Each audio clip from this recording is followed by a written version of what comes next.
ala alihi wa ashabihi wa ikhwani. Hadirin hadirat yang dirahmati oleh Allah Subhanahu wa taala, pada kesempatan yang bahagia ini kita akan menyampaikan beberapa nasihat atau petuah yang berusaha kita jalankan dalam kehidupan ini agar kehidupan kita lebih bermanfaat, lebih bermakna, dan agar kita bisa mengurangi penyesalan kita pada hari kiamat kelak. Sungguhnya semua orang akan menyesal pada hari kemudian, sebagaimana Allah sebutkan dalam Al-Quran dalam surat Al-Fajr, ya, kata Allah Subhanahu wa taala, waji'a yauma idzin bi jahannam yauma idzi yatadzakkarul insanu wa anna lahu dzikra yaqulu ya laitani qaddamtu li hayati. Ketika didatangkan neraka jahanam pada hari kiamat kelak, yauma idzi yatadzakkarul insan, maka saat itu manusia semuanya sadar, semuanya ingat. Fa anna lahu dzikra, tapi ingat sadarnya mereka tidak ada faedahnya lagi. Mereka menyesal, yaqulu ya laitani qaddamtu li hayati. Maka manusia akan berkata, ya laitani qaddamtu li hayati. Seandainya dulu saya ketika di dunia beramal soleh sebanyak-banyaknya untuk kehidupanku yang sesungguhnya di akhirat kelak. Ya, karena kita tahu kehidupan yang sesungguhnya adalah kehidupan akhirat. Ya.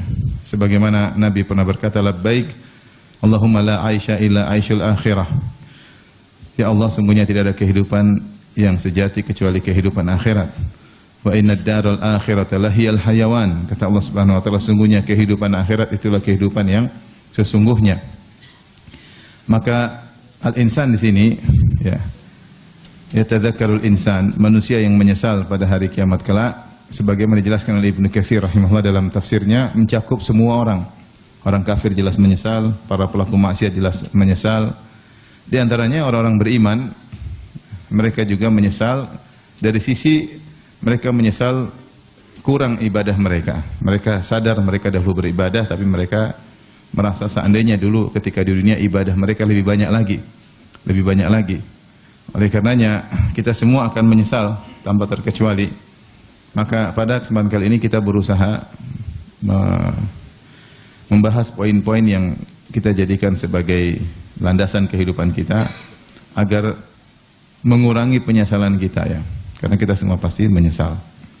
Apalagi kalau kita menyadari kondisi kita yang sering lalai, sering lupa, ya. Agar penyesalan kita tidak terlalu berat pada hari kiamat kelak. Maka pada kesempatan kali ini saya akan menyebutkan beberapa poin. Semoga bermanfaat bagi saya pribadi dan juga kepada para hadirin dan hadirat. Poin yang pertama atau petuah yang pertama agar kita merasa hidup ini lebih bermanfaat, yaitu sebagaimana diwasiatkan oleh Nabi sallallahu alaihi wasallam kepada Ibnu Abbas radhiyallahu taala anhuma. Beliau berkata, ta'arraf ila Allahi fir raha ya'rifka fi syiddah.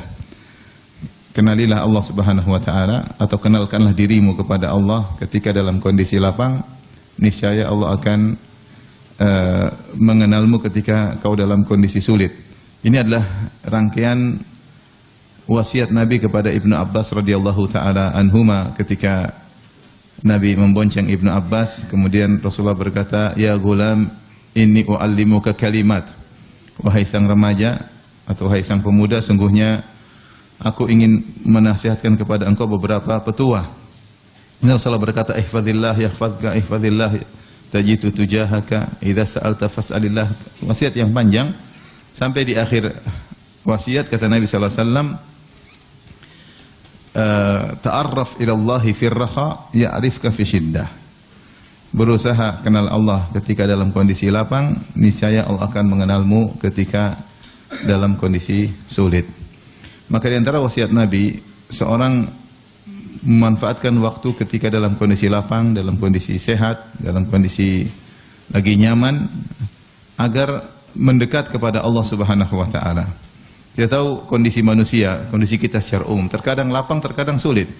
Terkadang lapang, terkadang sulit, ya. Terkadang firraqa, terkadang dalam kondisi fisyiddah.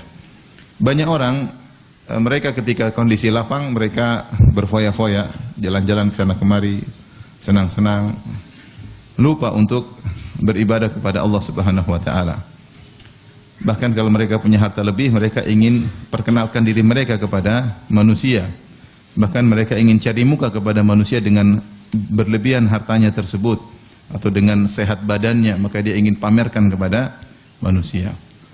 Maka Nabi mengajarkan sebaliknya, jika seorang dalam kondisi lapang, sehat bugar, dalam kondisi nyaman, berusaha untuk cari muka kepada Allah Subhanahu wa taala.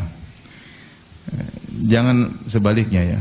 Kenapa? Karena kalau seorang mengenalkan dirinya kepada Allah ketika dalam kondisi lapang, Allah akan mengenal dia dengan pengenalan khusus ketika dalam kondisi-kondisi sulit. Allah mencela sebagian kaum musyrikin yang mereka hanya mengenal Allah dalam kondisi sulit. Ya. Mereka hanya mengenal Allah dalam kondisi sulit. Seperti firman Allah Subhanahu Wa Taala, wa idza raqibu fil fulki da'allaha mukhlishina lahuddin, falamma najahum ilal barri idahum yusyrikun. Ketika mereka berlabuh di tengah lautan, kemudian ombak menghantam dengan keras, maka mereka ingat Allah, da'allaha mukhlishina lahuddin. Mereka sadar mereka bakalan binasa di tengah ombak yang begitu dahsyat, maka mereka pun berdoa kepada Allah dalam kondisi ikhlas. Jadi mereka ingat Allah dalam kondisi genting. Falamma najjahum ilal barri, ketika Allah selamatkan mereka ke daratan lagi, idahum yusyrikun, tiba-tiba mereka berbuat syirik kembali. Ayat-ayat semisal ini banyak, seperti juga firman Allah Subhanahu wa taala dalam surat Az-Zumar, wa idza massal insana dhurrun da'a rabbahu muniban ilaihi thumma idza khawwalahu ni'matan minhu nasiya ma kana yad'u ilaihi min qabl waja'alillahi andada liyudhilla an sabilihi qul tamatta' bi kufrika qalilan innaka min ashabin nar. Allah Subhanahu wa taala, jika manusia ditimpa dengan kemudaratan, da'a rabbahu muniban ilaihi, maka dia pun berdoa kepada Allah dan dia kembali kepada Allah Subhanahu wa taala. Thumma idza khawwalahu ni'matan minhu nasiya ma kana yad'u ilaihi min qabl. Ketika Allah berikan dia kenikmatan, maka dia lupa semuanya. Dia lupa dia pernah susah, dia pernah berdoa kepada Allah. Bahkan dia berbuat syirik kepada Allah Subhanahu wa taala. Maka ini sifat sebagian manusia Allah cela, yang mereka hanya mengenal Allah ketika dalam kondisi sulit, tapi dalam kondisi lapang mereka lupa kepada Allah Subhanahu wa taala. Maka wasiat Nabi sallallahu alaihi wasallam untuk Ibnu Abbas, dan ini juga wasiat buat kita semua, ketika dalam kondisi lapang justru kita gunakan untuk kenal Allah Subhanahu wa taala. Antum lagi sehat nih, lagi enggak sakit, ini kesempatan salat malam, kesempatan puasa sunnah, kesempatan datang ke majelis taklim, kesempatan untuk silaturahmi, mumpung lagi sehat, pergi ke rumah ibu, pergi ke rumah saudara, mumpung lagi sehat. Si kuat kalau pendakwah kesempatan masih sehat, dakwah ke sana kemari, masih sehat. Ya. Sehat. Berusaha cari muka di hadapan Allah Subhanahu wa taala dengan amal yang bisa kita lakukan. Di rumah lagi nyaman nih, istri lagi taat, anak lagi baik-baik semua. Di rumah enggak ada yang ngomel-ngomelin, kesempatan baca Quran. Baca Quran, salat malam, mumpung enggak ada yang ngomelin. Kesempatan lagi nyaman, ya. Lagi nyaman. Gunakan kesempatan untuk lagi punya duit sedekah, lagi punya duit bikin kue buat tetangga, ya. Lagi punya duit transfer ke tante, ke om, keponakan, lagi mumpung punya duit, ya.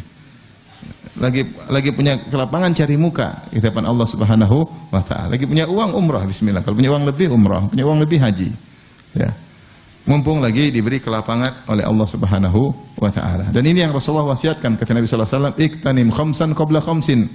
Manfaatkanlah 5 kelapangan sebelum datang 5 kesempitan. Kata Nabi sallallahu alaihi wasallam, "Iktanim khamsan qabla khamsin." Manfaatkan 5 perkara sebelum datang 5 perkara. Syababaka qabla haramik, masa mudamu sebelum tua. Masih muda. Masih muda, antum masih muda enggak? Masih muda. Masih muda, masih sholat sunnah, masih bisa umrah, masih bisa haji, masih bisa puasa sunnah, masih, alhamdulillah. Jangan tunggu tua dulu baru mau haji. Udah tua haji setengah mati, jalan setengah mati, apalagi hajinya haji reguler, capek. Masih muda, alhamdulillah. Kesana mau reguler, mau apa, mau jalan jauh, kuat. Mengaksanakan ibadah dengan tegar. Bung masih muda, daftar sekarang ya. Sekarang ngantri haji berapa tahun? 20 tahun.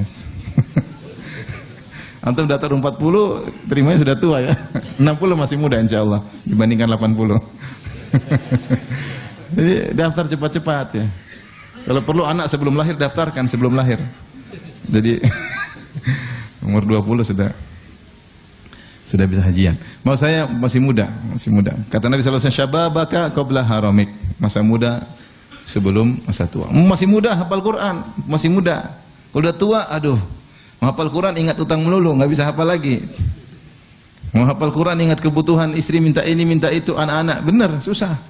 Bukannya nggak bisa, bisa tapi susah. Udah tua terlanjur mau diapain? Menghafal sudah susah. Kalau masih muda bisa, semangat, hafal. Memang pertama susah, lama-lama jadi encer. Otak itu bisa dilatih. Sebagaimana otot bisa dilatih, sehingga dia terbiasa, otak pun demikian. Betapa banyak orang menghafal Quran susah, tapi setelah berusaha kayaknya ada simpul yang lepas, kemudian dia lancar dalam menghafal. Ya, jadi bebal kemudian jadi lancar. Butuh perjuangan. Mumpung masih muda. Udah tua ya sudah. Ketemu orang, Ustaz, saya sudah umur sekian, hafal Quran udahlah, belajar tajwid, ngaji yang benar, hafal juz amma ya. Enggak mungkin mau suruh hafal udah tua. Maksakan dia di luar kemampuan dia. Udah tua mau diapain? Kalau masih muda belajar. Masih muda belajar bahasa Arab masih bisa. Ya. Mumpung masih muda. Masih muda bisa puasa Senin Kemis, kalau kuat puasa Daud masih bisa. Udah tua sudah susah. Ya udah susah. Makanya kata Rasulullah SAW, syababaka qabla haramik. Masa mudamu sebelum masa tuamu. Kita semakin tua semakin sering lupa. Manggil anak aja sering keliru, ya enggak? Anaknya cuma 3 sering keliru. Apalagi anaknya 5, 6, 7, 10 sering keliru. Lagi istrinya banyak, lebih keliru lagi. Kemarin saya umrah ketemu dengan kawan, istrinya 4. Anaknya, ini yang mana? Ini yang mana kata dia. Ah, ini istri yang sekian katanya. Duduk sama saya, dia baca Quran. Istrinya 4. Ya namanya semakin tambah umur semakin apa? Enggak kemampuan nurun. Kemampuan apa? Nurun. Oleh karenanya ya saya saja sering manggil anak sering salah, ya. Mau panggil yang ini nomor 3 dulu disebut, ternyata yang maksud yang keempat. Antum juga begitu enggak? Iya kan? Iya enggak? Antum benar terus kalau manggil anak. Jadi kemampuan menurun. Mumpung masih muda semangat, yang masih muda-muda semangat ya. Kemudian kata Nabi SAW, sehataka qabla saqamik. Mumpung masih sehat sebelum apa? Sakit. Ya akhi yang sehat. Subhanallah. Kalau udah sakit nggak bisa apa-apa. Saya cerita saya sendiri. Kemarin saya umrah. Subhanallah, saya umrah beberapa kali. Alhamdulillah sehat terus. Ada orang mungkin muji, mungkin lupa bilang Allah barik fik atau apa. Akhirnya umrah kemarin saya sakit. Saya sakit. Asam urat kambuh. Ya. Subhanallah, saya cuma di hotel. Orang-orang pada sholat, saya nggak bisa sholat. Saya cuma dengar imam ngaji, cuma saya nggak bisa karena sakit banget. Ya. Pas umrah dalam sehat, habis umrah sakit lagi. Tapi maksud saya, apa namanya, kalau kita sedang sakit, kita mau ibadah susah. Mau ibadah susah. Mau sakit nggak bisa dipaksa dan uzur. Cuma kan sayang itu. Cuma kalau ketika kita lagi dioperasi, kita mau sholat sujud nggak bisa, sedih. Biasanya kita sujud taruh dahi di tanah, nggak bisa. Nggak bisa. Mau sholat malam juga berat. Mau sholat sunnah juga berat. Mumpung antum sehat, manfaatkan sehat antum untuk ibadah. Boleh olahraga silakan. Bukan olahraga kemudian fitness kemudian untuk pamer badan di dunia ya. Pakai baju ketat-ketat supaya orang tahu badannya apa? Bagus. Bukan itu tujuannya. Tujuannya kamu sehat supaya beribadah kepada Allah. Bukan untuk pamer ya. Bukan untuk pamer badan kemudian lupa kepada Allah Subhanahu wa taala. Memamerkan dunia kepada orang lain. Oleh karenanya mumpung masih sehat beribadah. Kalau sakit kita nggak bisa apa-apa ya. Kira ngeliat orang kasihan apalagi sudah terduduk nggak bisa apa-apa ya. Ya sudah mau diapain? Terus mau suruh puasa juga susah. Mau suruh kemana-mana untuk umroh juga susah. Harus didorong mau kemana? Mumpung masih sehat ibadah. Mumpung masih sehat bisa bangun malam ya.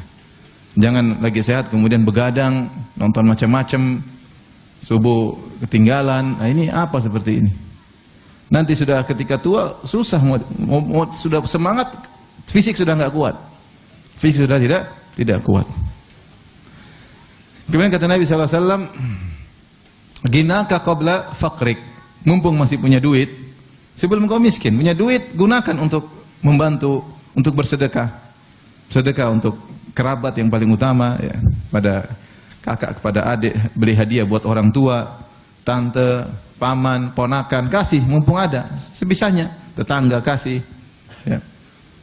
Uang datang dan pergi, kita keluarkan nanti datang lagi, datang keluar datang lagi. Kita tahan pun segitu-segitu saja, kita keluarkan nanti kita datang lagi. Nanti kalau nggak punya uang nggak bisa apa-apa. Tapi nggak punya uang, orang tua lagi butuh, nggak punya, mau ngapain lagi? Ketika punya uang nggak ngasih. Jadi nggak punya uang sudah.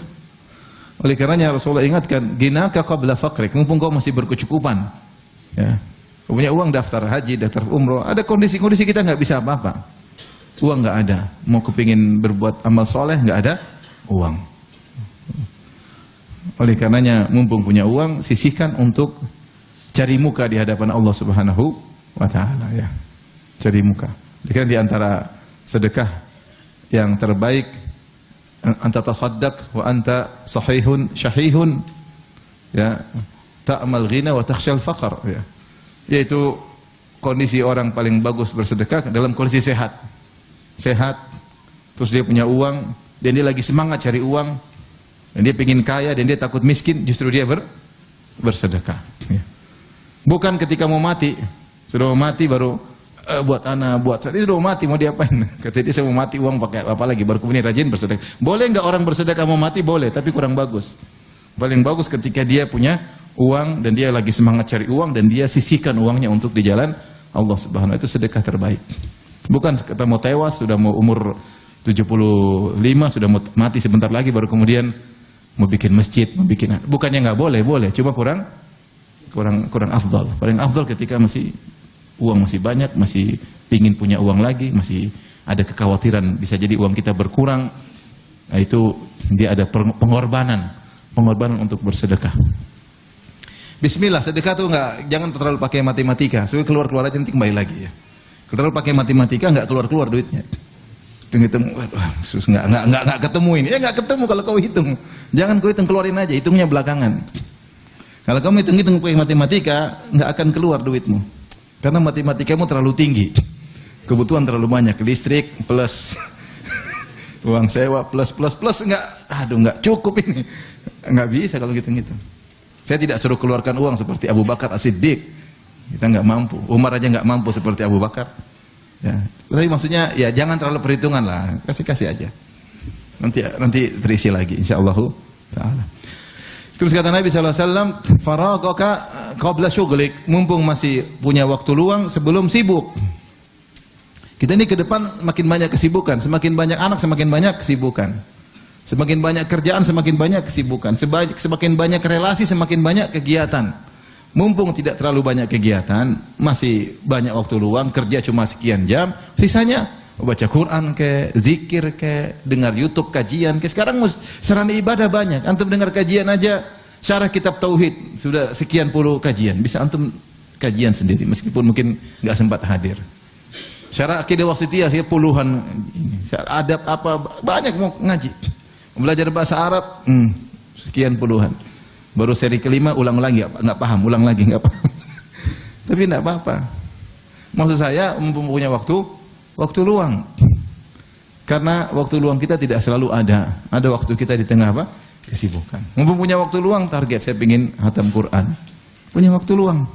Saya ingin belajar tahsin, saya ingin belajar tajwid. Kita ini masih hidup, mau ingin apa saja masih mungkin. Kalau sudah di tanah sudah nggak bisa apa-apa. Sudah dikubur, angan-angan satu pun tidak bisa kita wujudkan. Kalau kita masih hidup, kita punya angan-angan masih bisa. Yang penting mau bertekad minta pertolongan kepada Allah masih mungkin, ya. Entah optimal atau tidak, maksimal atau tidak, tapi masih mungkin diwujudkan. Oleh karenanya Rasulullah SAW mengatakan faragaka qabla syughlik, masa lapangmu, waktu luangmu sebelum kau sibuk. Ada waktu-waktu kita sibuk. Nah, kita punya pekerjaan, kalau bulan sekian Desember sibuk banget karena tutup buku, ya sudah, sebelum itu kau siapkan banyak ibadah supaya punya deposit yang banyak sebelum kau menemukan waktu sibukmu.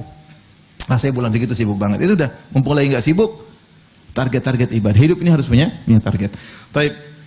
Kemudian terakhir kata Nabi SAW, hayataka qabla mautik, mumpung masih hidup. Ini tidak ada kata terlambat. Ustaz, saya sudah tua, sudah sakit-sakitan. Nah, mumpung masih hidup.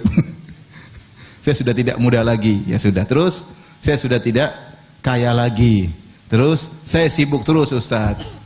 Terus saya tidak punya waktu luang. Saya masih hidup, masih, ya berarti masih ada kesempatan. Terakhir udah itu, mumpung masih hidup, tidak ada kata terlambat. Baik, kata Nabi SAW, ta'arraf ila Allahi fir rakha' ya'rifka fi syiddah. cari mukalah atau kenalkanlah dirimu kepada Allah, atau kenalilah Allah di waktu-waktu lapang dalam kondisi nyaman, niscaya Allah akan mengenalmu di waktu sempit. Maka Allah sebutkan kisah tentang seorang yang selalu mengenal Allah di waktu lapang, maka ketika dalam kondisi sulit Allah mengingatnya. Ya. Adalah kisah siapa? Kisah Nabi Yunus alaihissalam. Allah berfirman, "Wa dhannuni idh dhahaba mughadiban fa dhanna an lan naqdira alaihi fanada fi dhulumati alla ilaha illa anta subhanaka inni kuntu minadh dhalimin." Kata Allah, "Wa dhannun," Nabi Yunus alaihissalam yang ditelan oleh ikan paus. "Idh dhahaba mughadiban," ketika dia pergi meninggalkan kaumnya dalam kondisi marah. Kenapa dia dakwahi kaumnya? Ya, yang jumlahnya banyak dan mereka tidak mau beriman. Dan dia tidak sabar, kayaknya umatnya tidak bakalan beriman, maka dia pergi. Padahal Allah belum menyuruh dia untuk pergi. Maka dia pergi meninggalkan kaumnya sebelum diperintahkan oleh Allah Subhanahu wa taala dalam kondisi mughadiban, dalam kondisi marah. Wa dhanna alla naqdira alaihi. Dia menyangka dia tidak akan diuji oleh Allah Subhanahu wa taala, tidak akan disempitkan umurnya oleh urusannya oleh Allah Subhanahu wa taala. Ternyata Allah uji dia. Maka dia naik di atas suatu kapal. Kemudian terjadi ombak besar, maka mereka keluarkan barang semuanya, ternyata kapal tetap akan tenggelam karena keberatan muatan. Akhirnya harus ada dari penumpang yang keluar dari kapal supaya kapal bisa selamat. Mulailah mereka bikin undian. Ketika bikin undian, ternyata yang keluar nambah Nabi Yunus alaihissalam. Penumpang tahu ini orang soleh, mereka bilang enggak enak, naik ulang lagi, jangan dia. Bikin undian, ternyata yang kedua keluar lagi Nabi Yunus. Kata mereka, ini orang soleh. Bikin lagi ketiga, ternyata masih keluar Nabi Yunus. Akhirnya Nabi Yunus sadar bahwasanya dia yang harus keluar. Maka dia pun loncat ke lautan. Maka dia pun ditelan oleh ikan paus. Subhanallah. Bagaimana kondisi orang ditelan dalam perut seekor ikan. Ini kondisi sangat sulit. Makanya Allah mengatakan fanada fi dzulumat, maka dia pun berdoa dalam kegelapan yang bertumpuk-tumpuk. Di situ Allah menggunakan kata plural, kata jamak fi dzulumat, dalam kegelapan-kegelapan. Maka para ulama membahas kegelapan-kegelapan apa yang telah meliputi Nabi Yunus alaihissalam. Yang pertama mereka mengatakan kegelapan perut ikan paus. Dalam perut ikan paus ada lampu atau tidak? Tidak ada. Gelap. Seandainya antum bawa HP pun mau telepon nggak bisa. Sinyal nggak ada. Dalam perut ikan paus, kegelapan perut ikan paus. Gelap. Kegelapan yang kedua dalam kegelapan lautan, dalam kegelapan lautan, dalam laut gelap. Dalam kegelapan lautan. Kegelapan ketiga di malam hari ketika itu. Nabi Yunus berdoa kepada Allah di malam hari. Kegelapan yang keempat disebut kita hujan keras hingga awan hitam berada di atas lautan. Sehingga bertumpuk-tumpuklah kegelapan meliputi Nabi Yunus alaihissalam. Ya. Sebagian kalau mau ditafsirkan zulumat dengan kesulitan bisa saja, tapi ahli tafsir menyebutkan zulumat sini maksudnya kegelapan, benar-benar kegelapan. Maka kegelapan yang bertemu-temu tersebut sulit bagi Nabi Yunus minta tolong sama siapa. Tetapi dia punya Allah Subhanahu wa taala. Maka kata Allah, fanada fi dzulumati alla ilaha illa anta subhanaka inni kuntu minadh dhalimin. Maka dia berdoa, dia berkata la ilaha illa anta. Ya Allah, tidak ada yang berhak disembah kecuali Engkau. Subhanaka, maha suci Engkau, inni kuntu minadh dhalimin. Sungguhnya aku termasuk orang berbuat kesalahan. Kata Allah, fastajibna lahu fanajjainahu minal ghammi wa kadzalika nunjil mu'minin. Maka kami pun kabulkan doanya. Kami selamatkan dia dari penderitaannya. Wa kadzalika nunjil mu'minin. Demikian pula kami menyelamatkan orang-orang beriman. Baik, kenapa Nabi Yunus langsung dikabulkan doanya oleh Allah Subhanahu wa taala? Dalam ayat yang lain Allah berfirman, falaula annahu kana minal musabbihin lalabitha fi batnihi ila yaumi yub'atsun.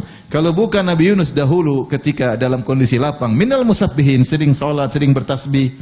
Kalau dia dulu tidak sering bertasbih ketika dalam kondisi lapang, lalabitha fi batnihi ila yaumi yub'atsun, maka kami akan biarkan dia dalam perut ikan paus sampai hari kiamat. Mau dia berdoa tidak bakalan dikabulkan. Tapi kenapa Allah kabulkan? Allah katakan, falaula annahu kana minal musabbihin. Dulu dia sering bertasbih, dulu dia sering salat, dia dulu sering beribadah, maka kami selamatkan dia ketika dalam perut ikan paus. Ini contoh bahwasanya ketika seorang di masa lapang ingat kepada Allah. Orang gunakan hartanya senang-senang, jalan sana, jalan kemari, lupa dengan ibadah. Dia enggak. Dalam kondisi lapang justru dia sengaja untuk beribadah kepada Allah. Dia sengaja bangun malam mumpung sehat. Cek kolesterol aman, bangun malam saatnya. Kalau kolesterol udah tinggi ya mungkin susah bangun malam. Tapi alhamdulillah lagi sehat, semua lagi sehat, ibadah. Mumpung lagi sehat. Maka orang seperti ini ketika dalam kondisi sulit, ketika dia ingat Allah, maka Allah akan mengingatnya. Dan demikianlah bagaimana para salaf dahulu, bagaimana para anbiya, mereka dalam kondisi lapang justru mereka banyak mengingat Allah Subhanahu wa taala. Di antara contoh menarik adalah Nabi Daud alaihissalam. Nabi Daud dia adalah nabi yang pertama menjadi raja, nabi sekaligus raja. Yang pertama adalah Nabi Daud. Yang kedua Nabi Sulaiman alaihi wassalam. Tapi nabi sekaligus raja yang pertama Nabi Daud alaihissalam. Taib, dia seorang raja, orang hebat. Tapi ternyata rajin ibadah. Makanya Nabi SAW mengatakan, afdhalus salati salatu Daud. Salat yang terbaik adalah salatnya Nabi Daud. Kana yanamu nisfal lail wa yusalli thuluthahu wa yanamu sudusahu. Adalah Nabi Daud alaihissalam tidur setengah malam, kemudian salat malam sepertiga malam, dan tidur lagi seperempat malam. Raja loh. Raja tidur setengah malam, salat sepertiga malam, tidur lagi seperenam malam. Jadi dia tidur, sholat, tidur lagi sehingga pagi seger. Itu Nabi Daud alaihissalam. Tapi mau saya raja sholat malam. Ini baru jadi Pak RT udah lupa sholat apa? Malam. Lagi Pak RT, Pak RW, apalagi gubernur ini raja. Raja malah sholat malam. Baru punya harta sedikit sudah lupa sama Allah Subhanahu wa taala. Terus Nabi Daud tidak puasa Daud. Kata Nabi sallallahu alaihi wasallam, wa afdhalus siyam siyamu Daud. Kana yasumu shauman yuftiru yauman. Sebaik-baik puasa Nabi Daud. Puasa sehari, berbuka sehari. Ini raja. Mau apa saja bisa. Mau senang-senang apa saja bisa. Tetap puasa. Tetap apa? Puasa. Nabi saja puasa, iya enggak? Nabi istrinya 9 sering puasa. Ente istri cuma 1 enggak puasa enggak?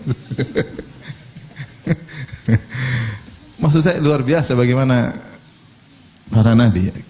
Allah berfirman kepada Nabi Sulaiman, "I'malu ala Dawud syukran wa qalilun min ibadiyasy syakur." Beramal salehlah engkau wahai Nabi Sulaiman, wahai keluarga Daud, sebagai bentuk syukur. Allah justru memotivasi Nabi Sulaiman ketika diberikan banyak kenikmatan untuk bersyukur. I'malu, beramalah. Makanya Nabi Sulaiman kalau sudah salat lama, sekali salat lama. Makanya jin-jin tidak tahu ketika dia meninggal, disangka dia sedang apa? Salat. Saking kalau sudah sekali salat, dia lama. Luar biasa. Nabi Sulaiman alaihissalam. Kenapa? Mereka ini orang-orang mulia yang ketika diberikan kenikmatan, dia gunakan untuk beribadah kepada Allah Subhanahu wa taala.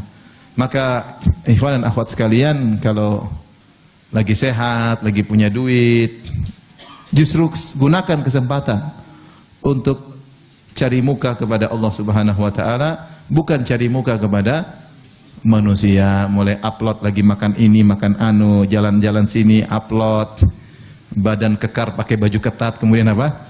Foto sana sini, dan banyak orang-orang seperti itu. Hampir penyakit satu dunia, orang yang punya badan bagus biasanya pamer, jalan kemana-mana pakai baju apa? Ketat. Nggak tahu kenapa ya. Tapi rata-rata seperti itu, tidak semua, tapi banyak yang seperti itu. Jadi pingin pamer, mungkin hasil kerja dia selama ini hebat, dia pamer ke badan sehat untuk ibadah, bukan untuk dipamerkan ya. Bukan untuk dipamerkan. Oleh karenanya, mumpung diberi kelapangan, banyak beribadah. Apa faedahnya lagi? Faedahnya untuk kita di kemudian hari. Akan datang waktu kita sempit, akan datang kita tua, akan datang kita sakit, akan datang kita lagi sibuk. Nah, kalau datang uzur-uzur ini, sakit, tua, sibuk, apalagi tadi? Miskin.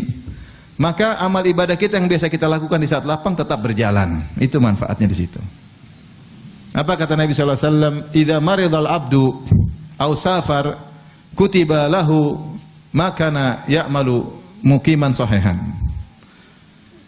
Jika seorang hamba sakit atau sedang bersafar, maka tetap dicatat amal solehnya yang biasa dia kerjakan ketika sedang sehat dan ketika sedang tidak bersafar. Karena safar dan sakit adalah halangan. Makanya Allah sebutkan di antara penghalang puasa adalah safar dan sakit. Wa man kana minkum maridhan aw ala safarin fa iddatun min ayyamin ukhra. Siapa di antara kalian yang sakit atau bersafar, kemudian dia tidak bisa berpuasa di bulan Ramadan, dia boleh berpuasa di hari-hari yang lain. Di antara penghalang ibadah adalah safar dan sakit. Tetapi Nabi memberi kabar gembira, siapa yang ketika sehat selalu melakukan ibadah tertentu rutin, dan siapa ketika sedang tidak safar punya ibadah rutin, ketika dia sedang sakit dan safar tidak bisa melakukannya, amalnya tetap berjalan. Amalnya tetap berjalan. Kadang kalau kita sudah sakit, mau salat malam susah, baca Quran berat, kepala pusing. Mau salat malam juga susah. Kemudian safar juga banyak kesibukan, capek, tidur malam gimana, paling salat witir, enggak bisa salat malam banyak-banyak, baca Quran pun susah karena safar. Tetapi Allah tahu dia kebiasaannya ketika tidak safar sering begini, maka tetap tercatat. Maka tetap tercatat. Apalagi ketika safar dia salat malam lagi, double dia. Pahalanya double plus. Nabi SAW ketika tidak safar tetap salat malam, ketika safar tetap salat malam. Tapi seandainya tidak salat malam pun tetap pahala berjalan. Nah ini ada saatnya kita tidak punya duit. Biasanya kita kasih tetangga, kasih orang tua, kasih. Ketika nggak punya uang, kita sedih. Aduh, biasanya saya kasih. Apakah pahala berjalan? Jalan pahala. Itu manfaatnya di situ. Tapi kalau ketika lapang kita nggak pernah demikian, nggak tercatat. Nggak tercatat. Maka seorang harus cerdas dalam kehidupan ini. Kalau punya kesempatan untuk beramal saleh, lakukan mumpung dalam kondisi apa lapang. Dalam kondisi lapang, nanti ketika ada halangan tetap pahala berjalan. Ya. Saya hibur diri saya kemarin ketika saya sakit sehingga saya nggak bisa ke masjid, Masjidil Haram. Bayangkan 100.000 kali lipat. Kemudian saya cuma di hotel, sedih. Baru imam yang saya sukai lagi, aduh imam ini saya lagi pas sakit. Tapi saya bilang mudah-mudahan dapat pahala seperti kalau saya biasa umroh, biasa ke masjid. Hibur diri. Terus gimana mau dipaksa tambah sakit? Ya.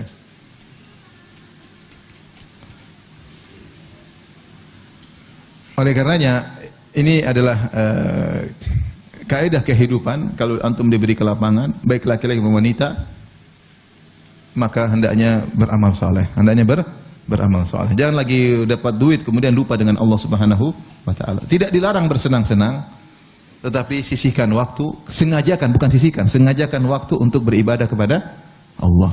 Sengajakan waktu.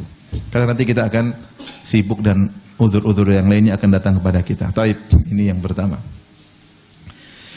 Yang berikutnya, ikhwan dan akhwat yang rahmati Allah Subhanahu wa taala, petuah yang disampaikan oleh Khalid bin Ma'dan rahimahullahu taala, beliau berkata, "Idza futiha 'alaika babun min abwabil khair falyusri ilaihi fa innaka la tadri mata yuglaq anka." Atau kama qala. Beliau berkata dalam satu wasiatnya, jika dibukakan pintu kebaikan kepadamu, satu pintu kebaikan, maka segeralah masuk dalam pintu tersebut. Jangan ditunda-tunda. Karena kau tidak tahu kapan pintu tersebut tertutup, sehingga kau tidak bisa masuk lagi. Ini wasiat dari beliau rahimahullahu ta'ala. Ya. Untuk jika seorang dibukakan pintu kebaikan, artinya Allah telah beri hidayah kepada dia. Tiba-tiba dia ingin melakukan kebaikan. Maka jangan dia tunda. Kita lagi duduk di rumah, tiba-tiba terbetik hati pingin sholat duha. Segera, jangan tunda, jangan bilang nanti. Jangan bilang nanti. Karena bisa jadi Allah tutup pintu tersebut, tiba-tiba hasrat kita untuk sholat duha hilang. 5 menit kemudian sudah hilang, nggak ada lagi. Atau kita masih punya hasrat, atau 5 menit kemudian ada telepon masuk sehingga kita sibuk, ternyata harus keluar dari rumah. Sehingga kesempatan itu tertutup. Ini contoh maksud saya. Jadi kapan Allah kasih hidayah, ingin melakukan sesuatu dan ada kesempatan dan mungkin untuk kita lakukan, jangan tunda. Jangan tunda. Dan itu kita berusaha komitmen dengan hal tersebut. Agar hidayah tersebut turun terus kepada kita. Ini Allah kasih hidayah, Allah kasih hidayah agar kita lakukan amal soleh, kita enggak lakukan. Kasih lagi, enggak lakukan. Kasih lagi, lama-lama tidak ada hidayah. Akhirnya kita tidak terbetik dan tidak berhasrat untuk melakukan amal soleh. Kenapa setiap Allah kasih hidayah, kita enggak lakukan, kita lakukan, kita tunda sampai tidak kita lakukan. Ada orang tiba-tiba di benak kita mau kasih uang, kita bilang nantilah orang miskin berikutnya. Ternyata kita enggak ketemu lagi orang miskin. Sudah, kesempatan kita dapat pahala hari tersebut hilang. Tadi ada kesempatan, mau kasih enggak bisa. Tiba-tiba terbetik dalam hati kita pingin beri sesuatu kepada tetangga, langsung jangan tunda-tunda. Saat itu juga bilang istri bikin kue, kirim ke tetangga. Kalau enggak masak Indomie, kirim ke Pokoknya kapan terbetik hati, ini kaidah kehidupan. Nanti begitu nyaman, jadi banyak amal soleh yang tidak terluputkan. Jika tidak demikian, akhirnya luput terus. Nah, pingin sholat malam, tiba-tiba saya pingin sholat malam. Sudah pasang wekar, pasang alarm, saya pingin sholat. Bismillah, Allah mudahkan saya sholat malam. Bangun, jangan tunda-tunda. Lagi ngobrol sama istri, tiba-tiba pingin sholat witir. Aduh, sayang, saya sholat sebentar ya. Ngapain lu? Sholat witir. Udah, Bismillah, sholat witir. Lagi main di rumah teman, tiba-tiba pingin sholat duha. Waduh, ria enggak ya? Ria enggak ya? Sholat aja, Bismillah, enggak ada urusan ria. Aku Bismillah, saya pingin sholat duha. Kepung lagi kepingin dapat hidayah. Di rumah belum tentu, di rumah kamu luar biasa ini. Jangan tunda-tunda. Benar, kalau enggak begitu, nanti terlalu banyak amal soleh yang akan lewat. Banyak soleh yang lewat. Ini kaidah yang disebut oleh Khalid bin Ma'dan. Khalid bin Ma'dan. Kalau tidak kita akan lewat, ya, terlewatkan. Dan sudah banyak amal soleh yang kita terlewatkan. Saya juga mengalami kepingin tiba-tiba nanti tahu-tahu hilang. Kepingin tiba-tiba nanti aja tahu-tahu hilang. Mau sedekah kah, mau ini kah, mau anu kah, saya tunda jadi hilang. Jadi tidak ada kesempatan lagi. Di antara contoh lucu, saya sering cerita ini. Jadi suatu hari saya sama istri di suatu toko ya. Di apa namanya? Green Terrace di Taman Mini. Naik lantai 2, naik pakai eskalator. Naik. Kemudian saya sama istri saya pakai cadar. Ketika kita di atas, ada satu akhwat, dia enggak pakai jilbab. Dia ngelayani istri saya dengan baik, maksudnya kadang-kadang orang cadar enggak diperhatikan kan. Maksudnya dianggap inilah. Ya, mungkin karena isu-isu yang tidak baik ya. Tapi ini perempuan enggak, dia perhatikan. Bu, ini Bu, dia perhatikan. Dia layani istri saya perhatikan, Masya Allah ini akhwat. Saya tiba-tiba kepingin kasih dia uang. Saya tiba-tiba kasih dia uang. Ketika saya mau kasih, nanti istri saya cemburu, jadi saya tahan. Ini beneran kisah nyata ya. Aduh. Akhirnya sudah kita turun eskalator. Saya turun sampai istri saya. Begitu sampai bawah saya bilang, sayang sebentar, ada keperluan ke atas sebentar, melihat sesuatu. Saya mau kasih uang sama akhwat itu. Saya naik lagi, saya bingung tadi akhwat yang mana. Pandangan saya kurang tajam tadi. Artinya lewat, sudah saya mau kasih semuanya, saya nggak ada duit cukup ya. Tapi maksudnya yang tadi saya juga bingung yang mana. Ya itu maksud saya contoh bahwasanya terkadang ada kesempatan kita Allah kasih hidayah kita lewatkan ya. Akhirnya tidak kembali lagi. Maka nasihat saya buat saya pribadi, buat ikhwan dan akhwat, kapan terbetik dalam hati antum kebaikan apapun, jangan ragu-ragu. Tiba-tiba lihat orang pengen kasih dia 500.000, kasih aja. Kalau memang antum lagi apa? Lagi punya duit, bismillah kasih. Jangan rasa ragu-ragu, nanti Allah ganti. Kenapa kita menyambut? Hidayah itu datang kita sambut, hidayah datang kita sambut. Kalau kita tunda-tunda, hidup ini akan banyak amal soleh yang, aduh kenapa dulu saya kemarin saya sudah terbetik, saya tidak lakukan. Saya sudah niatkan, tidak saya lakukan. Akhirnya kita menyesal di kemudian hari, tahu-tahu rambut sudah putih semua. Tahu-tahu sudah kolesterol, asam urat, semua lengkap, semua diapain. Akhirnya amal soleh tidak bisa kita kejar lagi karena terlalu banyak hidayah yang kita sia-siakan. Ya. Terlalu banyak hidayah yang kita sia-siakan. Maka kayak dalam hidup ini, jika terbetik melakukan amal soleh, tidak usah ditunda-tunda, segera dilakukan, insya Allah Allah akan berikan kemudahan. Taib. Kaidah kehidupan berikutnya.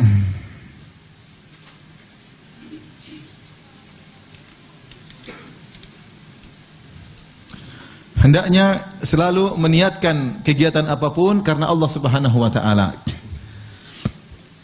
Dalam hadis Rasulullah SAW bersabda, la thawaba illa an hisbah, atau la ajra illa an hisbah ya. Atau kama qala Nabi SAW, tidak ada pahala kecuali jika diniatkan ihtisab. Tidak ada pahala kecuali diniatkan ihtisab karena Allah Subhanahu wa taala. Ini kaidah umum mencakup amalan apapun. Maka dalam kehidupan ini kita ada dua kegiatan hubungan kita dengan Allah Subhanahu wa taala seperti ibadah salat, baca Quran, salat malam ya, puasa, hubungan kita dengan Allah Subhanahu wa taala. Namun ternyata interaksi kita dengan manusia ternyata waktu lebih banyak daripada interaksi kita dengan Allah secara langsung. Ibadah mahdhah kita butuh waktu tidak banyak. Salat 5 waktu kalau kita gabung-gabung 5 waktu mungkin ke masjid 2 jam belum tentu sampai. Ya. Tetapi interaksi kita dengan anak, dengan istri, dengan tetangga, dengan kawan, dengan bos, dengan anak buah, dengan supir, dengan pembantu, itu lebih banyak waktunya. Maka kita berusaha mengoptimalkan agar segala kegiatan kita adalah berpahala di sisi Allah Subhanahu wa taala. Caranya bagaimana? Caranya dalam setiap interaksi kita dengan makhluk manapun, dengan manusia, dengan laki-laki, perempuan, dengan bos, bahkan dengan hewan, kita niatkan karena Allah, maka dapat pahala, dapat pahala. Jadi tinggal menghadirkan dalam hati kita karena Allah. Ini yang kadang tidak kita hadirkan atau sering tidak kita hadirkan. Padahal Rasulullah mengatakan tidak ada pahala kecuali dengan ihtisab. Kecuali dengan berharap pahala dari Allah Subhanahu wa taala. Kecuali dengan berharap pahala dari Allah Subhanahu wa taala. Dengan niat seperti itu, maka waktu kita akan bermanfaat. Contoh, seorang mau kerja, maka dia keluar di pagi hari, dia niatkan karena Allah Subhanahu. Saya keluar karena mencari nafkah, perintah Allah, karena saya menafkahi anak istri. Allah berfirman, liyunfik dzu sa'atin min sa'atih. Orang diberi kelapangan harta, maka dia berinfak sesuai dengan kelapangannya. Dia niatkan kewajiban saya adalah menafkahi anak istri, maka sejak keluar dia baca doa bismillahirrahmanirrahim, kemudian dia bekerja, maka seluruh kegiatannya berpahala di sisi Allah Subhanahu wa taala. Ketika dia ngobrol sama teman, dia ngobrol, maka dia niatkan untuk menyenangkan hatinya, senyum karena Allah, tabassamuka fi wajhi akhika sadaqah. Kau senyum di hadapan saudara adalah sedekah. Rasulullah juga bersabda, wal kalimatu thayyibatu sadaqah. Kalimat yang baik adalah sedekah. Rasulullah juga mengatakan ahabbul a'mal ila Allah sururun tudkhiluhu fi qalbil muslim. Amal yang terbaik yang dicintai oleh Allah adalah kebahagiaan yang kau masukkan dalam hati seorang muslim. Maka seorang kalau niatkan dia ngobrol sama teman untuk menyenangkan hatinya, kemudian untuk bertutur kata yang baik, untuk menasihatinya, maka semuanya berpahala. Semuanya berpahala. Sehingga kalau kita selalu menghadirkan niat kita karena Allah, kita enggak pernah menyesal dengan apa yang kita lakukan. Terlalu kita sudah melakukan kebaikan, ternyata kita sudah berusaha baik, ternyata disambut dengan tidak baik. Saya bilang, tadi saya karena Allah kok. Dia enggak nyambut, enggak ada masalah. Karena saya melakukan bukan karena dia, tapi karena siapa? Allah. Buat kita nyaman, buat kita nyaman. Yang jadi masalah kalau kita tidak niatkan karena Allah, kita niatkan karena dia, ternyata dia balas dengan keburukan. Itu sakit hatinya luar biasa ya. Tapi kalau kita niatkan karena Allah, nyaman nih, saya lakukan karena Allah. Maka nyaman, dia mau sambut, dia enggak sambut, enggak urusan. Kita kasih infak sama orang karena Allah, dia mau terima kasih, enggak terima kasih, dia balas dengan keburukan, enggak ada masalah. Karena Allah Subhanahu wa taala. Tapi kalau karena dia, cari perhatian dia, karena cari pujian dia, itu yang kita menderita. Kita menderita. Ya. Banyak kejadian kalau kita niatkan bukan karena Allah, kita akhirnya sedih, menyesal. Tapi kalau kita karena Allah, maka nyaman. Nah, sehingga waktu kita optimal. Kemudian juga ketika kita melakukan segala kegiatan karena Allah Subhanahu wa taala, maka kita jauh dari maksiat. Contoh, kita ngobrol sama teman. Ketika kita niatkan ngobrol dengan teman karena Allah, kita mau gibah, kita enggak. Ini bukan karena Allah. Kalau gibah, nah ini ada kontrol, ada controlling. Kenapa? Karena Allah.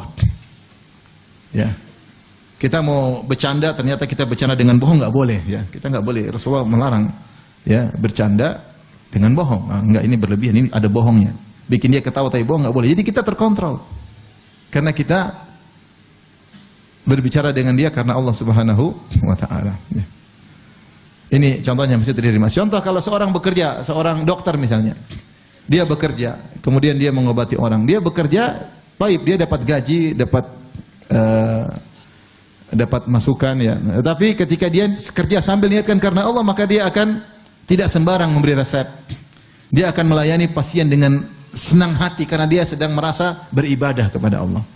Dia tidak menyepelekan, ini pasien apa, miskin. Enggak, dia benar-benar serius. Ingin kesembuhan bagi sang pasien.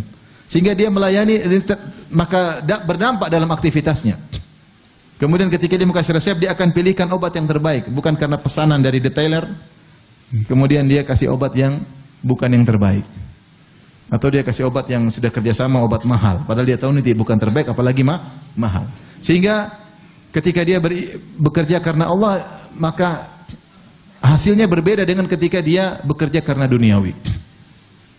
Makanya harus kita hadirkan ikhwan ya, dalam segala kegiatan. Kita ketemu tante, ngobrol sama tante, ketemu sama tetangga, ya. Kita lagi kerja, kita bersikap sama bawahan kita, selalu niatkan karena Allah. Dengan demikian seluruh kegiatan kita berpahala. Kalau tidak, maka terlalu banyak waktu kita terbuang, tidak ada pahalanya. Bayangkan orang kerja 10 tahun, tidak ada niat dalam hatinya karena Allah. Ya sekedar duniawi saja, dia tidak berdosa dan juga tidak dapat pahala. Ya cuma kegiatan duniawi, kegiatan mubah. Kapan perkara mubah dapat pahala? Jika diniatkan karena Allah. Jika tidak, selesai, enggak ada.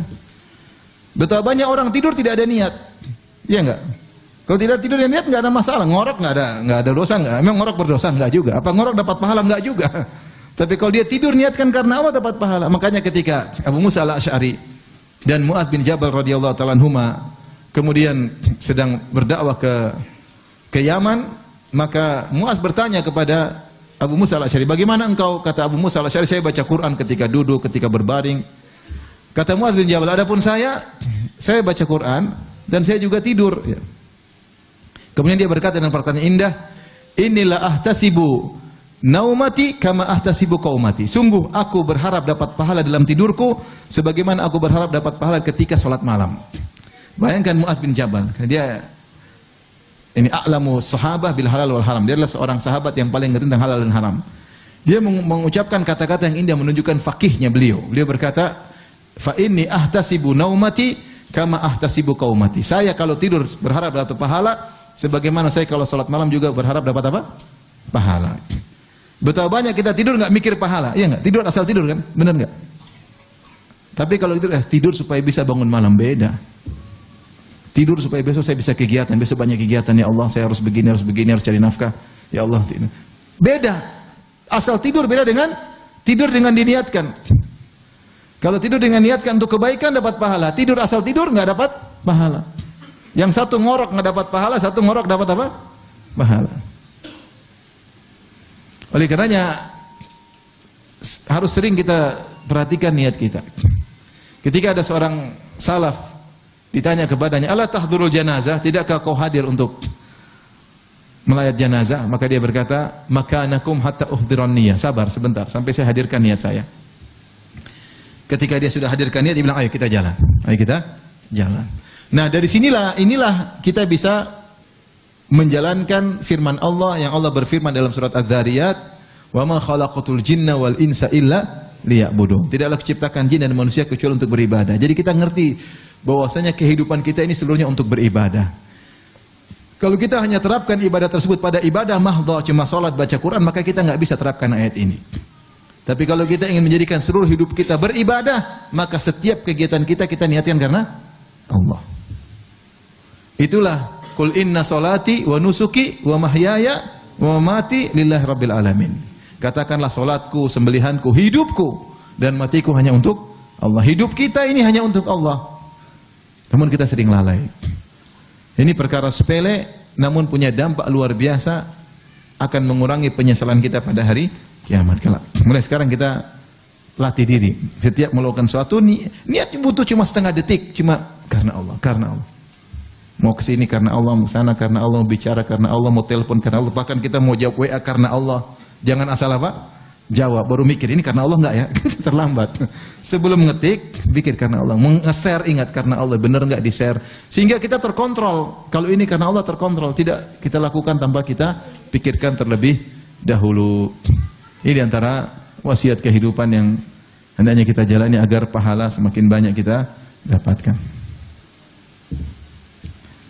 Taib. Masih ada waktu? Masih. Satu lagi ya.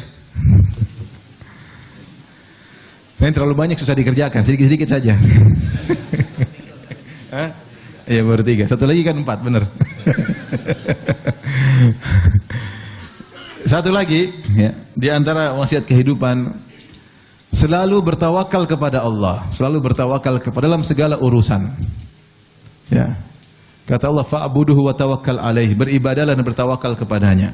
Sampai tawakal itu kebanyakan orang cuma batasi tawakal itu kalau mau cari istri baru tawakal. Mau cari rezeki baru tawakal. Tawakal bukan itu aja. Semua urusan harusnya kita bertawakal. Dan itulah di mana kita berikrar setiap salat, iyyaka na'budu wa iyyaka nasta'in. Hanya kepada Engkau lah kami beribadah dan hanya kepada kami mohon pertolongan. Hanya kepada Engkau lah kami mohon pertolongan dalam segala hal. Tidak disebutkan dalam hal apa, tapi dalam segala hal. Minta pertolongan kepada Allah dalam segala hal itu namanya apa? Tawakal. Bersandar kepada Allah dalam segala hal itu namanya tawakal. Ternyata tawakal bukan cuma urusan dunia, bahkan dalam ibadah juga bertawakal. Makanya Allah gandengkan fa'buduhu wa tawakkal alaih. Beribadah bertawakal kepada Allah. Salat tawakal agar kita bisa khusyuk. Umrah tawakal agar kita bisa umrah diterima. Puasa tawakal agar kita bisa isi hari-hari puasa dengan banyak baca Quran, dengan tidak ada waktu yang terbuang. Haji kita bertawakal ketika haji tidak bermaksiat agar haji mabrur. Emang semua orang haji mabrur? Enggak. Kata Umar atau kata Ibnu Umar radhiyallahu anhuma, ar-raqbu katsir wal hajj qalil. Yang naik kendaraan berhaji banyak, tetapi yang hajinya mabrur cuma sedikit. Sedikit. Tidak semua orang kemudian namanya haji mabrur. Sekarang aja orang mau haji asal berangkat, mau visa apapun berangkat. Yang penting berangkat, bukan masalah yang penting berangkat, bukan yang masalahnya yang penting engkau ada di Arafah, bukan.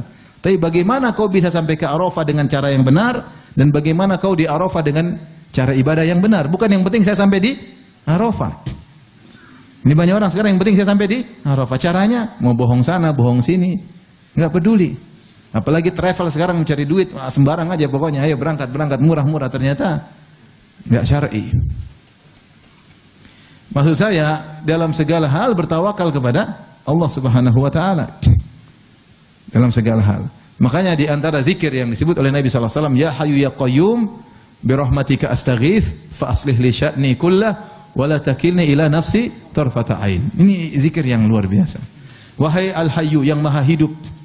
Al-qayyum maksudnya yaqumu bi nafsihi wa yuqimu ghairahu. Dia tegak sendiri dan dia menegakkan yang lainnya. Kita tidak bisa tegak kecuali Allah yang tegakkan. Namanya al-qayyum. Dan kita butuh ditegakkan oleh Allah dalam menjalankan segala aktivitas kita. Ya hayyu ya qayyum bi rahmatika, dengan rahmatmu. Engkau kasih sayang kepadaku ya Allah. Engkau lebih sayang kepadaku daripada kedua orang tuaku kepadaku. Engkau lebih sayang kepada hambamu daripada kedua orang tua kepada hamba tersebut. Sebagaimana sabda Nabi sallallahu alaihi wasallam, "Allahu arhamu bi ibadihi min hadhi bi waladiha." Allah lebih sayang kepada hamba-hambanya daripada ibu kepada anaknya. Bi rahmatika, dengan kasih sayangmu, astaghits, aku mohon pertolonganmu. Fa aslih li sya'ni kullah, perbaikilah segala apa? Urusanku. Wala takilni nafsi tarfata ain, dan jangan kau serahkan diriku kepada diriku meskipun sekejap mata. Jangan kau tinggalkan aku, maksudnya. Jangan kau biarkan aku pede dengan kemampuanku. Aku ini lemah, makhluk yang sangat lemah. Kita ini sangat lemah. Ilmu kita terbatas, cetek, suka pelupa, uang sedikit, kesehatan juga enggak, badan juga enggak kuat. Ada orang badan besar datang nyamuk cium langsung kena malaria, kena DBD, dicium nyamuk kena DBD, subhanallah. Badan kuat-kuat, binaragawan, badan kekar, tahu-tahu kena corona tewas. Lemah kita ini. Badan kuat marah-marah, begitu sakit perut langsung lemas, enggak bisa apa-apa. Manusia lemah sekali. Lemah sekali. Mau serahkan urusan pada diri sendiri, kita bisa apa? Kita bisa apa? Maka ini doa yang sangat agung, agar kita selalu ingat kepada Allah, agar kita bertawakal kepada Allah. Tawakal kepada Allah itu apa? Berdoa kepada Allah sambil berikhtiar. Hati serahkan kepada Allah sambil apa? Ikhtiar. Itu namanya tawakal. Itu namanya tawakal kepada Allah Subhanahu wa taala. Qul huwar rahmanu amanna bihi wa alaihi tawakkalna. Katakanlah Ar-Rahman, Dia Maha Penyayang. Amanna bihi, kami beriman kepada Allah. Wa alaihi tawakkalna, dan kepadanya kami bertawakal, kepada Allah Subhanahu wa taala. Oleh karenanya di antara doa yang sering dibaca oleh Nabi sallallahu alaihi wasallam, ya, atau sering doa yang diajarkan oleh Nabi sallallahu alaihi wasallam, ya, Allahumma aslih li dini alladhi huwa ismatu amri, wa aslih li dunyaya allati fiha ma'ashi, wa aslih li akhirati allati ilaiha ma'adi. Waj'al hayata ziyadatan li fi kulli khair, waj'al mauta rahatan li min kulli syarr. Berdoa, Allahumma aslih li dini. Ya Allah, perbaikanlah agamaku. Tawakal. Kita minta sama Allah. Perbaikilah kehidupanku yang aku menjalani kehidupan tersebut, ya. Dan apa sisi tawakal? Tawakal kita ngurus anak butuh tawakal enggak? Kalau enggak tawakal kita enggak bisa ngurus anak. Emang ngurus anak gampang? Susah. Susah. dengan kondisi dia yang tidak stabil, dengan kondisi lingkungannya, dengan kondisi sekolahnya. Betapa orang masukkan aja di pondok, keluar malah rusak. Tidak gampang ngurus anak ya. Tidak gampang. Ngurus istri emang gampang. Membuat dia supaya tidak banyak ngomel itu tidak gampang. Harus tawakal, berdoa dan macam-macam perjuangan. Nggak gampang. Gampang itu susah. Susah-susah gampang katanya. Mau saya banyak mau kita urusin, mau urus kekerjaan butuh tawakal, kalau enggak mungkin kita salah, mungkin ini. Jadi kita ini perlu tawakal dalam segala. Jangan kita pede sedikit pun pada diri kita dalam segala apapun. Kapan kita merasa kita bisa berhasil, itulah ujub tanpa Allah. Itulah ujub. Itu penyakit berbahaya. Maka tawakal kepada Allah dalam segala urusan. Kalau sudah bertawakal, apapun yang terjadi itu yang terbaik. Kita tidak perlu menyesal, saya sudah bertawakal, saya sudah berdoa, saya sudah istikharah, saya sudah terjadi, itu yang terbaik. Itu pasti yang terbaik. Karena kita sudah prosedural. Kapan kita bisa husnudzon sama Allah? Bos yang terbaik ketika kita prosedural. Prosedural maksudnya apa? Sudah ikhtiar, sudah berdoa, hasilnya begini, itu yang terbaik. Tapi ketika kita asal ngawur, asal jalankan, tidak berdoa, tidak istikharah, tidak terjadi sesuatu, itu kadang kita husnudzon agak susah. Agak susah, waduh.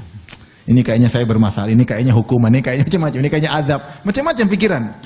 Makanya Ibnu Qayyim dalam kitabnya Al-Jawabul Kafi menyebutkan, susah orang husnudzon kepada Allah kalau terjerumus dalam kemaksiatan. Bergelimang maksiat susah husnudzon. Tapi kalau dia senantiasa berusaha, namanya melakukan dosa ada tapi segera bertobat, maka dia mudah untuk berhusnudzon. Oleh karenanya, di antara faedah yang agung saya dapatkan dari sebagian buku, kenapa orang-orang di akhirat kelak ada 70.000 orang masuk surga tanpa azab dan tanpa hisab. Apa amal mereka? Ternyata amal mereka adalah tawakal. Ketika Rasulullah SAW menyampaikan kepada para sahabat tentang umatnya, kata Rasulullah SAW, "Wa ma'ahum sab'una alfan yadkhulunal jannata bighairi hisabin wala adab." Di antara umatku ada 70.000 orang masuk surga tanpa azab dan tanpa hisab. 70.000 orang. Masuk surga tanpa azab dan tanpa hisab, luar biasa. Ada orang masuk surga dihisab dulu, ada orang masuk surga diadab dulu. Ini dia tidak diadab, tidak dihisab, langsung nyelonong masuk apa? Surga. Orang lagi ngantri mau dihisab, udah ketakutan dihisab, dia nyelonong masuk ke surga. Luar biasa. Maka para sahabat bertanya, siapa mereka ya Rasulullah? Rasulullah SAW menjelaskan, humul ladzina la yastarqun, orang yang tidak pernah minta ruqyah. Wala yaktawun, tidak pernah minta diobati dengan besi yang dipanaskan. Wala yatatayyarun, tidak pernah mengkait-kaitkan nasib sial dengan angka tertentu, hewan tertentu, tidak pernah bilang pamali. Kemudian di akhir hadis kata Nabi, wa ala rabbihim yatawakkalun, dan mereka bertawakal kepada Allah. Bahkan sebenarnya Allah mengatakan, sabda Nabi yang keempat, poin yang keempat, yang pertama tidak minta ruqyah, tidak minta disembuhkan dengan besi yang dipanaskan, tidak tatayyur. Yang keempat bertawakal. Inilah kesimpulan bahwasanya 3 pertama itu karena tawakal. Tidak minta diruqyah itu karena tawakal yang tinggi, tidak minta berobat dengan besi yang dipanaskan karena tawakal, dan tidak percaya dengan pamali-pamali karena apa? Tawakal. Jadi kembali kepada tawakal. Nah, orang-orang 70.000 orang ini masuk surga tanpa adab, tanpa hisab karena bertawakal. Kenapa bisa demikian mereka tidak dihisab? Sebenarnya Allah mengatakan, karena mereka sudah serahkan urusan kepada Allah. Kalau mereka sudah serahkan urusan kepada Allah, berarti mereka lepas tangan, gampangnya demikian. Saya sudah serahkan sama Allah kok, saya lepas tangan. Kalau Allah mau menghisab, hisab dirinya sendiri. Paham? Kalau kita sudah serahkan urusan sama Allah, masa Allah menghisab dirinya sendiri? Dan kita tidak perlu dihisab, karena kita sudah serahkan kepada siapa? Allah. Yang jadi masalah kalau kita tidak serahkan kepada Allah. Kalau ternyata kita memegang sendiri, ya itu kita dihisab. Tapi kalau kita bilang, ya Allah saya pasrah kepadamu, saya sudah berusaha semaksimal semampuku, saya sudah berdoa, sudah berikhtiar, saya sudah pasrah, apalagi mau dihisab? Tidak ada. Karena sudah serahkan urusan kepada Allah, sudah lepas tangan, urusan Tuhan, urusan Allah Subhanahu wa Ta'ala. Maka di antara ibadah, bahkan puncak keimanan adalah seorang bertawakal kepada Allah Subhanahu wa Ta'ala. Maka latih diri kita dalam setiap kondisi ingat sama Allah dalam hati. Paling tidak kita mulai perkara kita bilang bismillah, paling tidak. Kalau kita bisa hafal doa. Melakukan kita doa kemana berdoa. Karena doa itu salah satu bentuk ikhtiar untuk tawakal. Karena kita minta pertolongan kepada Allah. Tapi kalau enggak, kita paling tidak bilang apa? Bismillah. Kapan timbul mulai saya hebat, saya jago? A'udzubillah. Bilang. A'udzubillahi minasyaitonir rajim. Ada gangguan dari luar, ada gangguan dari dalam diri sendiri. Na'udzubillahi min syururi anfusina wa min sayyiati a'malina. Berlindung kepada keburukan jiwa dan keburukan amal. Di antara keburukan jiwa, merasa pede, merasa mampu.